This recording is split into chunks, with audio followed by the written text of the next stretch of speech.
Hello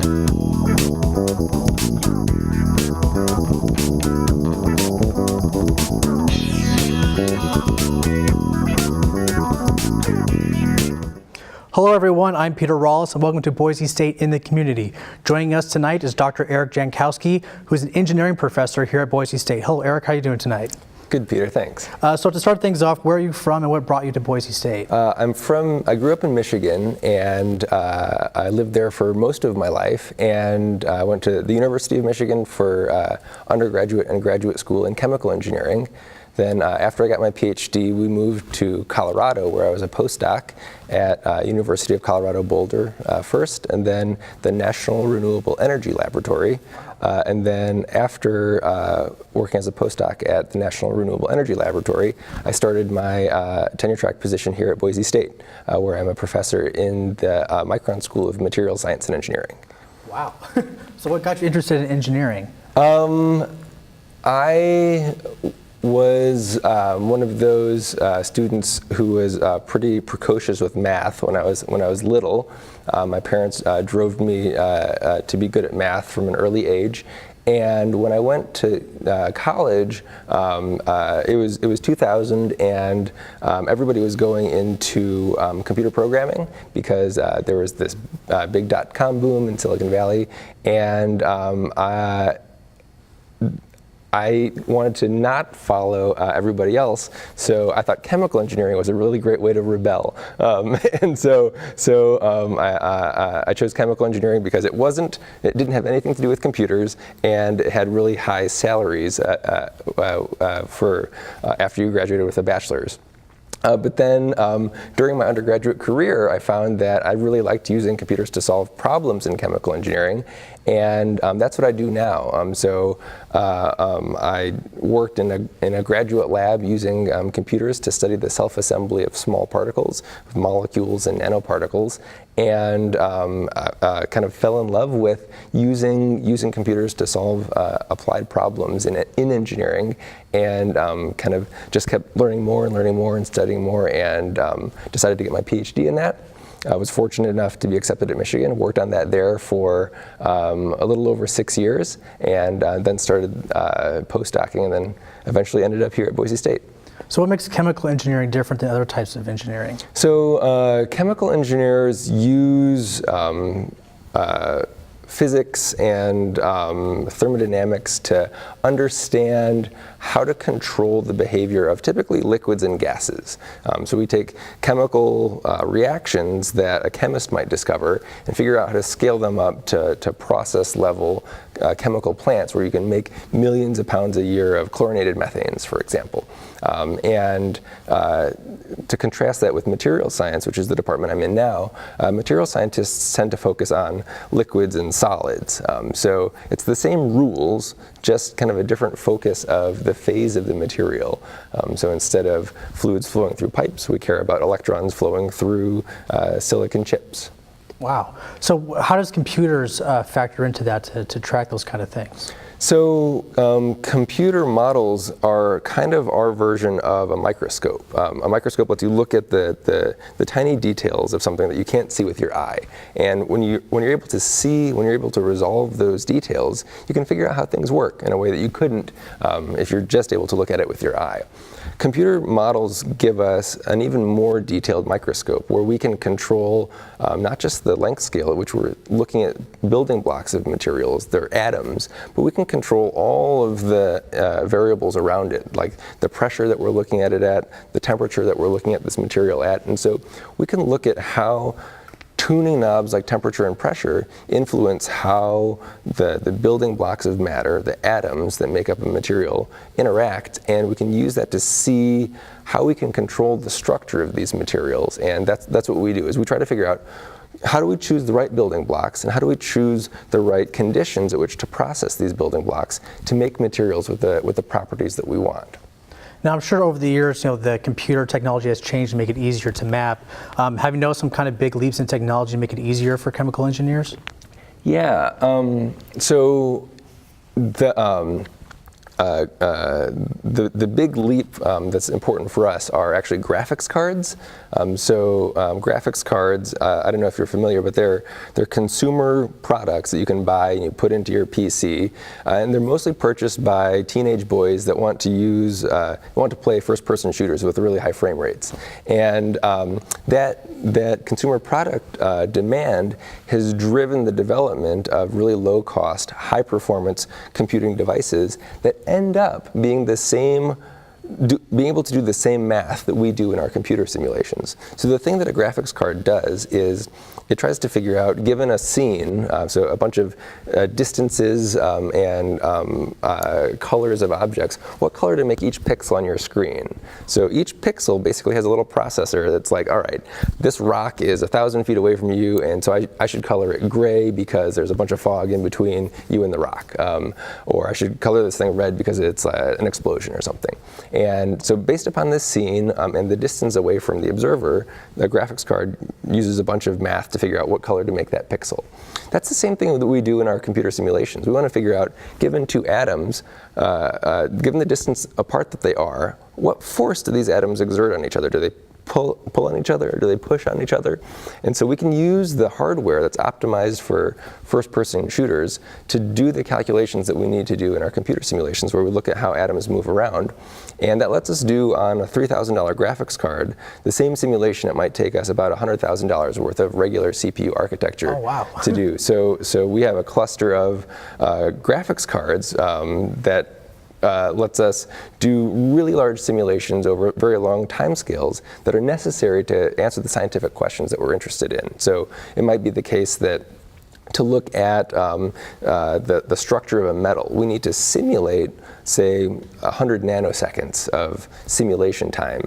And with graphics cards, we can do that in maybe a couple of days, whereas with a regular central processing unit, it might take us weeks. And so being able to squeeze our simulations onto these graphics cards has been a really big computational improvement that's important for us, and that's pretty recent. So it was only in 2005 or 2006 where you were able to program these graphics cards in a general purpose way. Before that, you had to jump through some hoops to get the graphics cards to do the thing that you wanted. So it used to be really, really hard. In 2005, it became easy, but you still have to learn kind of a specific programming language that lets you control the processors of the graphics cards in the way that we want. Wow. Is there any hurdles currently that you wish that it would be easier for chemical engineers to do? Like, what's the biggest thing you feel like would help the most moving forward? So one of the big barriers to being able to use computers or GPUs or just modern computing hardware today and applying it to scientific problems is a basic understanding of how a computer works and how to get it to do the things that you want it to do. And it's not sufficient to just take a programming class. A programming class in like C++ or Java or Python isn't enough information to take your ideas and put them into a computer and get answers out. And so one of the things that I wish that we had, and therefore it's one of the things that I'm building here at Boise State, is computational education that fills in those gaps. So in our Intro to Materials Science programming class, MSE 150, we're starting to teach the tools that you need to be able to get somebody else's code and look at it and run it on your computer and figure out how to change it so that we can make that barrier lower to using computers in an authentic way in an engineering curriculum. Wow. So what are some of the courses you teach here at Boise State? So MSE 150, Material Science 150, is Introduction to Computational Tools for Material Scientists and Engineers. And that's our Intro to Programming class. Then I also teach MSE 245, which is our Introduction to Material Science and Engineering course. This semester I'm teaching MSE 597, which is it's a graduate computational modeling class. So it's basically a graduate elective on my research where we take those computer models and use them to study materials. So it's the class you would take if you wanted to learn how to use that computational microscope that I was talking about. Oh, wow. And what are some of the things that the students can expect in these classes? They can expect a lot of hands-on projects. I think that I think, but also the research shows that actually building knowledge yourself is a more effective way to learn. So I could talk at students and tell them what to do, or we could work together and run into problems and solve them together. And the research shows that that's a more effective way of learning these complicated things that we need to put together to be modern engineers. Yeah, absolutely. What's some of the lab research that you do? So I talked a little bit about the tools that we use. So we apply these tools to problems in molecular self-assembly. So one of the problems that we're attacking right now is how do we make solar panels that are inexpensive enough so that people actually buy them and use them. Right now, a silicon solar panel takes about 10 years to pay for itself, and people on average in America live in their houses for 9 years. So that's why nobody buys a silicon solar panel, sticks it on top of their house. They don't get their return on investment fast enough. So what we're working on is figuring out how to engineer the structure of solar cells that are made from plastic so that we can print them and through this low-cost printing, have a device that will pay for itself in a day. Wow. So instead of 10 or 15 years, a day, then you're literally printing money when you're printing these devices. And so the engineering challenge there is getting the molecules that make up this plastic film to be arranged in the right way. So to solve this problem, we have to rely on molecular self-assembly. If we scale up the problem, what we're trying to do is we're trying to take millions of Lego pieces and hide magnets inside of the Lego pieces so that if we put those Lego pieces inside of a bag and shook the bag really hard and then poured out the bag, we would have a beautiful castle. Oh, wow. So that's what we're trying to do, but on the molecular level. So we're trying to figure out what chemicals can we use, what chemicals can we put into a material, and how do we choose their shapes and the solvents that they're in so that when we print this solar cell, when the solvent's drying, that's the equivalent to shaking the bag. The particles are moving around, they're running into each other, they're sticking to each other, and we want to choose building blocks that arrange themselves into the structures that are good at catching light and turning that light into electricity. So right now, people take two components that they think will work well and mix it up in a paint and spread it out, and it works okay, and you can get devices that are like 7 or 10% efficient that convert 10% of the light into electrical power. And if we can get that structure to arrange itself in the right way while the paint's drying, we think we can bump that up to 12, 15%. And that might be enough with some improvements in the manufacturing process to print these silicon solar, or these organic solar panels so that they'll be really low cost. And so we're way on the fundamental end of this research problem. We're using computer simulations to look at what are the shapes and interactions between these building blocks that make sense. And then once we figure that out, we can pass that information off to chemists and chemical engineers, material scientists that we work with to make these things and then test them. And then we kind of iterate and whenever our expectations don't match our observations, then we figure out a new experiment to propose, do it, and increase our knowledge while helping to make these devices more efficient. Wow, that's that's incredible. Now, I also know that you're part of a service learning course here with your students at the Discovery Center. Can you tell me more about that? Yeah, so in my MSc 245 class, this is our Introduction to Material Science and Engineering class.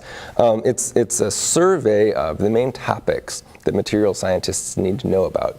And a lot of our classes after this dive into these topics in more detail. So things like mechanical properties. How does pushing on a material cause it to push back? Or how does the electrical properties depend upon the structure of the atoms in a material?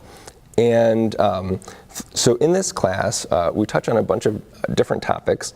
And one of the ways that we tested out teaching these topics last year was to work with the Discovery Center of Idaho on a service learning project where our students consulted on exhibits that were actually built at the Discovery Center of Idaho. So instead of having a final exam where I asked students to write down equations and solve them for these material properties, we tested our students by seeing if they could teach second graders how a magnet works, or how electrical conductivity varies with temperature. So the exhibits that our students consulted on actually went into the Discovery Center of Idaho. It was the Matter Splatter exhibit that went from November until a few weeks ago in March. And it had exhibits on electrical conductivity, hardness, shape memory alloys, a whole bunch of different topics that we focus on in the class. And these exhibits were tailored to be accessible to students in the like 2nd to 6th grade range. There are a few different components of this service learning project. One is the partnership between our class and the Discovery Center of Idaho. Then there's the help that we get from the service learning department here at Boise State. And so service learning is the act of applying course material to a problem in the community. So instead of just working on learning the basics of, say, material science or communications, taking the content from the course and using it to solve a problem in the community.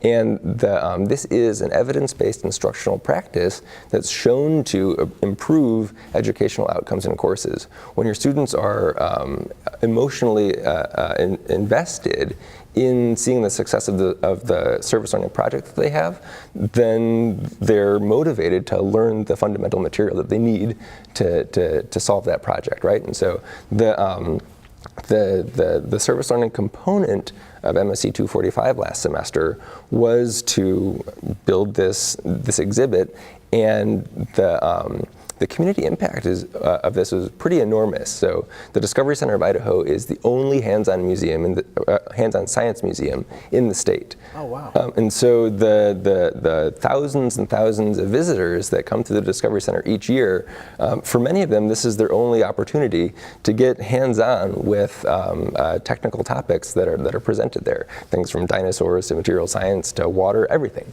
And so I think it was a really unique opportunity for our students to take what they learned in the classroom and build something that was lasting and had an enormous impact on the educational experiences of thousands of people in the state of Idaho.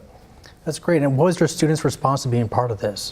It was pretty good. I think students were excited not to have to take exams. We still had homeworks and tests and things, but not the same large culminating final exam. And I think they were really happy to see the impact of their work in the community. So our honor students actually had an additional homework assignment where they had to record their experiences to the service learning project, and I think we've got a clip of one of those. Yes, we have a clip of one of the students. Leslie Kewen, and I am a mechanical engineering major at Boise State University. I'm currently a sophomore, and this semester I took MSc 245. For this service learning project, my group was in charge of the conductivity exhibit at the Discovery Center of Idaho. I was really excited to be part of this project because I grew up in the Treasure Valley, and I remember going to the Discovery Center when I was a kid, and I had so much fun. A couple times I went for field trips, other times I went with my parents. A couple years back I went for the Bodies Revealed exhibit, and it's always memorable because you learn things and it's hard to forget things that you learn. Being able to say that I took part in one of the exhibits is pretty neat because not many people can say that ever in their lives. I don't know for certain where my engineering career will take me, but I do know that part of the reason I chose this field was because I have the opportunity to give back to the community as an engineer. What the Discovery Center does is important because it immerses children at a young age and teaches them about science while they're having fun, and they don't even know that they're learning, and that's how learning should be. It shouldn't be forced. I had the chance to see the younger kids playing with the exhibits at the Discovery Center, and it made me wonder what opportunities they're gonna get to give back to the community. In a way, it's almost a positive cycle because one day my generation will be able to bring our kids to the Discovery Center, and it's a cycle. Having the chance to be a part of this service learning project reminded me of how it was to be a child, and it gave me the chance to look back on my educational journey and see how far I've come. It is easy for me to look back and tell you the people who made the most difference in my choosing to be an engineer. In high school, I remember going to a lunch with some women engineers. They were hoping to bring more girls into the STEM field, and they told us about their job, their everyday life, what they do outside of work. Some of them were mothers, one of them was a business owner, another worked for HP. And it was a really neat experience because it gave me the chance to picture me 20 years from now. It definitely reaffirmed my wanting to be an engineer. Getting there and accomplishing this is a different story. Hopefully one day I can serve a similar role in the lives of some kids, especially girls, because I remember how much of a difference it made in my life. I'd say the service learning project was a success because as college students, we got the opportunity to make a difference in the lives of children and their education. Many of us were also reminded of the importance of giving back to the community, and it shows how much a little can go a long way. Wow, that's great. I mean, it's glad to see the students really respond to this service learning program. Is there any other things that students can do outside of class that they can get involved with? So within material science and engineering, we really encourage students to get involved in research projects. A lot of the faculty in the department will have undergraduate research opportunities that pay pretty well, typically between $10 and $15 an hour, where you can apply the things that you learn in your class to actual research projects that faculty are working on in parallel to the classes that they teach. In addition to research opportunities, students can always volunteer at places like the Discovery Center of Idaho, so it's really easy to get involved with things like this, depending upon the sorts of things that you're interested in doing. And for yourself, is there anything outside of your teaching that you're involved with? I've played this old board game called Go for a really long time, and when I was a graduate student, I started a bicycle education co-op. These two organizations, the American Go Association and Common Cycle, are two things that I've put a lot of personal energy into that kind of inform a lot of the work that I do now. They get less attention now that most of my efforts are focused on teaching and research here at Boise State. And out of all the stuff you've done here at Boise State, what's the most thing you're proud of?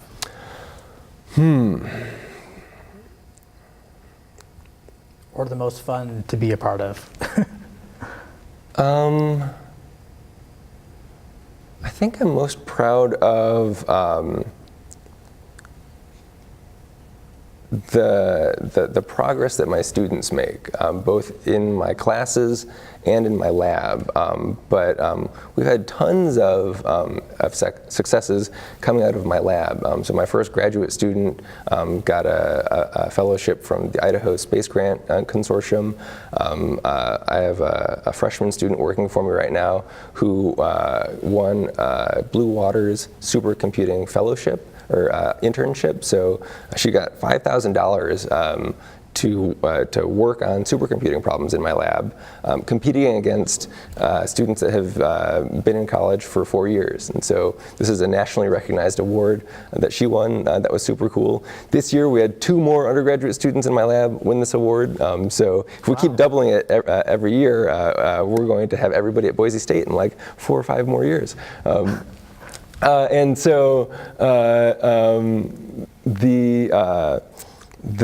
Seeing the students get really into applying ideas from material science to their research and into their classes, and watching it turn into national accolades is something that I'm extremely proud of. Well, that's incredible. Congratulations on all of that. Well, unfortunately, that's all the time we have for today. I just want to thank you so much for coming in today and talking with me, and I wish you all the best in all your future endeavors. Well, that's all the time we have for today. I'm Peter Rawls. You've been watching Boise State in the Community. We'll see you next time.